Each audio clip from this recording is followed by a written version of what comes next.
नमस्कार दोस्तों, आज मैं लेकर आया हूँ बहुत ही बढ़िया टॉपिक यानी रक्त का टॉपिक। रक्त का टॉपिक रेलवे, एसएससी, जीडी, पटवार, ग्राम सेवक, दिल्ली पुलिस, राजस्थान पुलिस व अन्य भी भर्तियों में आने वाला बहुत ही मोस्ट इम्पोर्टेंट टॉपिक है। यानी ये सभी एग्जाम के लिए यानी ऑलमोस्ट एग्जाम के लिए, न कि 10वीं के लेवल के लिए, ऑलमोस्ट एग्जाम के लिए बहुत ही उपयोगी टॉपिक है। बहुत ही उपयोगी टॉपिक है मित्रों, इसको आप बढ़िया तरीके से समझ लेना। बहुत ही बढ़िया तरीके से समझा हुआ टॉपिक है, कभी नहीं भूलोगे आप। यानी चलिए स्टार्ट करते हैं रक्त के बारे में। रक्त के बारे में बेसिक सी बातें क्या है। रक्त का अध्ययन जिस शाखा के अंतर्गत रक्त का अध्ययन किया जाता है, कौन सी शाखा है? हीमेटोलॉजी। हीमेटोलॉजी के अंदर रक्त का अध्ययन किया जा सकता है। यानी विज्ञान की वह शाखा जिसके अंतर्गत किसका अध्ययन किया जाता है? रक्त का अध्ययन किया जाता है, हीमेटोलॉजी कहलाता है। अब पूछ ले रक्त परिसंचरण तंत्र का अध्ययन, यानी विज्ञान की वह शाखा जिसमें रक्त परिसंचरण तंत्र का अध्ययन किया जाता है। एंजियोलॉजी मित्रों, एंजियोलॉजी होगा रक्त परिसंचरण का अध्ययन जिस शाखा के अंतर्गत किया जाता है, एंजियोलॉजी कहलाती है। यानी वह शाखा जिसके द्वारा रक्त परिसंचरण तंत्र का अध्ययन होता है, एंजियोलॉजी कहलाता है। मित्रों, रक्त परिसंचरण रक्त निर्माण यानी रक्त का निर्माण किस क्रिया के द्वारा होता है?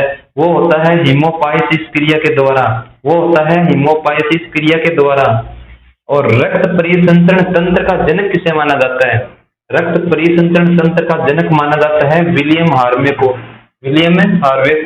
तो ये थी मोस्ट इंपोर्टेंट कुछ बातें जो रक्त के स्टार्टिंग की जो बहुत ही बढ़िया बातें हैं, ध्यान रखने योग्य है कि रक्त का अध्ययन हीमेटोलॉजी कहलाता है। रक्त परिसंचरण तंत्र का अध्ययन एंजियोलॉजी कहलाता है। रक्त निर्माण की क्रिया हीमोपाइसिस कहलाती है। रक्त परिसंचरण तंत्र का जनक किसे माना जाता है? विलियम हार्वे को माना जाता है। यानी विलियम हार्वे को रक्त परिसंचरण तंत्र का जनक माना जाता है। ये कुछ मोस्टली एग्जाम में आने वाली कुछ महत्वपूर्ण बातें थी। रक्त का अध्ययन के बारे में बता दिया, रक्त परिसंचरण का अध्ययन क्या कहलाता है, रक्त निर्माण की क्रिया क्या होती है, रक्त परिसंचरण तंत्र का जनक किसे माना जाता है। यानी ये सब क्या थी, थोड़ी बहुत बेसिक सी बातें थी, याद रखने योग्य है।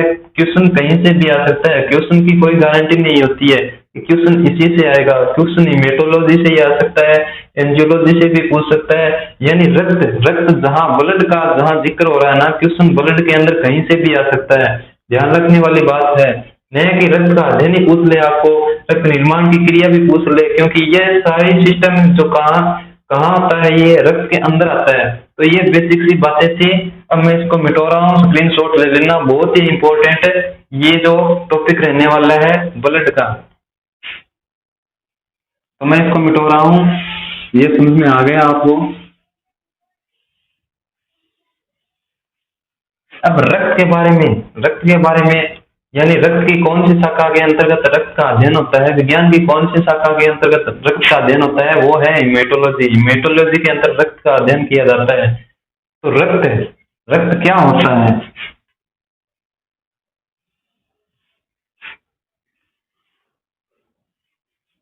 चलो रक्त के बारे में हम बात कर लेते हैं। रक्त यानी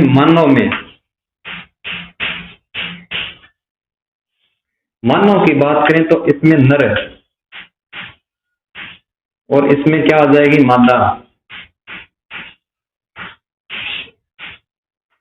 नर के अंदर रक्त कितना होता है? 5 से 6 लीटर। और मादा में क्या होता है? 4 से 5 लीटर। यानी रक्त नर में होता है 5 से 6 लीटर, मादा में 4 से 5 लीटर होता है। रक्त भार का यानी संपूर्ण भार का कितना परसेंट है? 7 से 8%। यानी भार का कितना परसेंट रक्त होता है? 7 से 8% रक्त क्या होता है? संपूर्ण शरीर का, हमारी जो बॉडी का जो भार है उसका कितना परसेंट? 7 से 8% क्या होता है? रक्त होता है। ये कुछ बेसिक सी बातें थी, इसको मिटो देता हूं। अब रक्त इसको दो भागों में यानी दो पार्टों में डिवाइड करेंगे। इसमें एक पाई जाती है प्लाज्मा। ये रक्त का कितना परसेंट है, यानी 55% स्थान घेरती है। और ये क्या होती है, रक्त कणिका।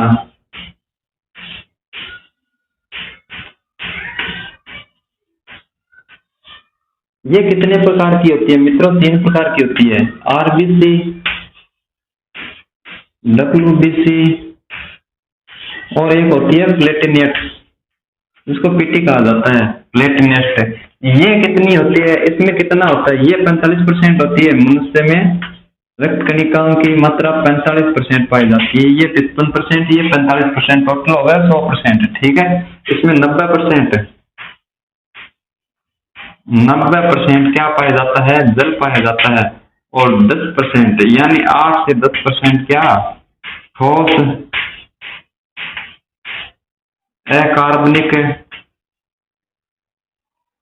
कार्बनिक पदार्थ,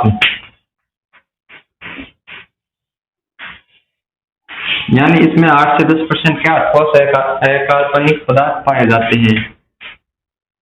ये प्लाज्मा की जो रक्त का 55% स्थान घेरती है, रक्त कणिका कितने परसेंट स्थान घेरती है, 45%। इसको 3 भागों में पढ़ेंगे, आरबीसी, डब्ल्यूबीसी, प्लेटलेट्स।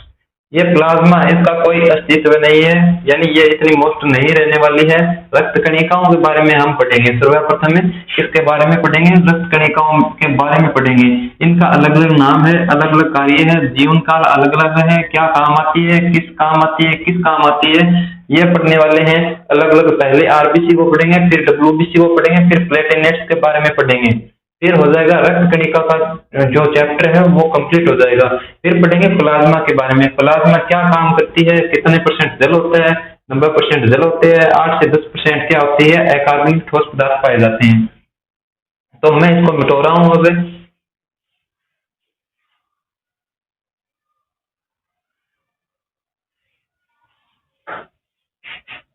अब एक मोस्ट जो क्वेश्चन है, रक्त का निर्माण कहाँ होता है।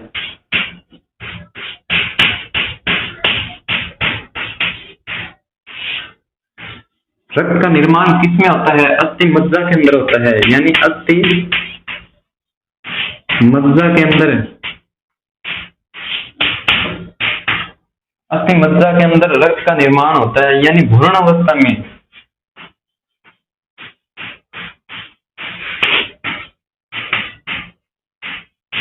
यह 2 बातें बतानी बहुत आवश्यक है दोस्तों। भ्रूण अवस्था में रक्त का निर्माण कहाँ होता है, प्लीहा,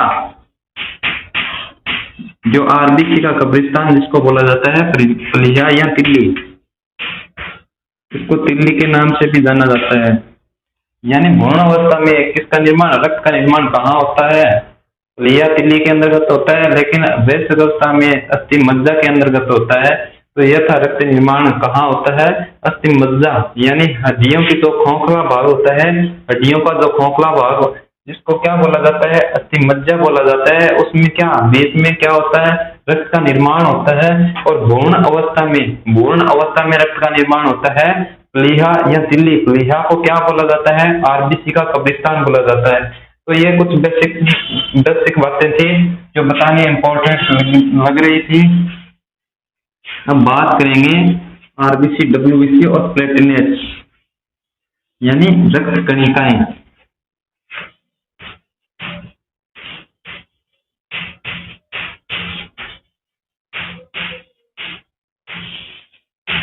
पहले बात करेंगे आरबीसी।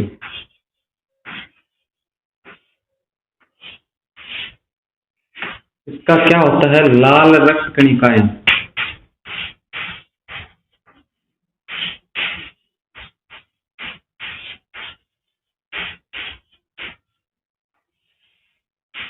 इसके बारे में बात करने वाले हैं नेक्स्ट वीडियो के अंदर, क्योंकि ये वीडियो बहुत बड़े बन जाते हैं, इसलिए अपलोड करना बहुत मुश्किल होता है। यानी ऑनलाइन का जो सिस्टम होता है वो बहुत ही अधिक महंगाई वाला सिस्टम होता है। तो हम इसको पूरे मान लो 15-20 मिनट 10 मिनट का जो भी वीडियो होता है वो अपलोड कर देते हैं। उसके नेक्स्ट ही आपको यही चैप्टर मिलेगा, यानी रक्त कणिका ही चैप्टर मिलेगा, आरबीसी मिलेगी आपको अगली वीडियो के अंतर्गत। तो वीडियो देखते रहना और अच्छी तरीके से तैयारी कर लेना, क्योंकि रक्त का जो अध्ययन, रक्त का जो ब्लड है ना, ब्लड बहुत ही मोस्ट इम्पोर्टेंट चैप्टर है जो हर प्रकार के एग्जाम में मोस्ट रहने वाला है। तो बढ़िया तरीके से तैयारी कर लेना। इसकी शाखाओं के बारे में विलियम हार्वे रक्त परिसंचरण तंत्र के खोजकर्ता थे, और एंजियोलॉजी रक्त परिसंचरण तंत्र का अध्ययन कहलाता है। हीमेटोलॉजी रक्त का अध्ययन कहलाता है। रक्त की मात्रा नर में अलग होगी, मादा में अलग होगी। बाहर का कितना परसेंट होता है? बाहर का 7 से 8% होता है, वो कंप्लीट कर चुके हैं। अब रक्त 2 भागों में विभाजित किया था, पहला प्लाज्मा, दूसरा क्या था? रक्त कणिका। प्लाज्मा में 55% है, यानी जो प्लाज्मा है रक्त का कितना परसेंट स्थान घेरती है? 55% स्थान घेरती है। जो रक्त कणिका है 45% स्थान घेरती है, यानी रक्त का 45% स्थान कौन घेरती है? रक्त कणिकाएं। अब रक्त कणिकाओं को हम कितने भागों में? 3 भागों में विभाजित करेंगे। कौन कौन से? आरबीसी, डब्ल्यूबीसी और प्लेटिनेट्स। इन तीनों के बारे में विस्तार से पढ़ेंगे नेक्स्ट वीडियो के अंतर्गत। तो चैनल को सब्सक्राइब करना, लाइक करना और देख लेना अच्छी तरीके से, बहुत ही मोस्ट टॉपिक है। तो जय हिंद, जय भारत। अगले वीडियो के अंतर्गत पढ़ेंगे आरबीसी के बारे में।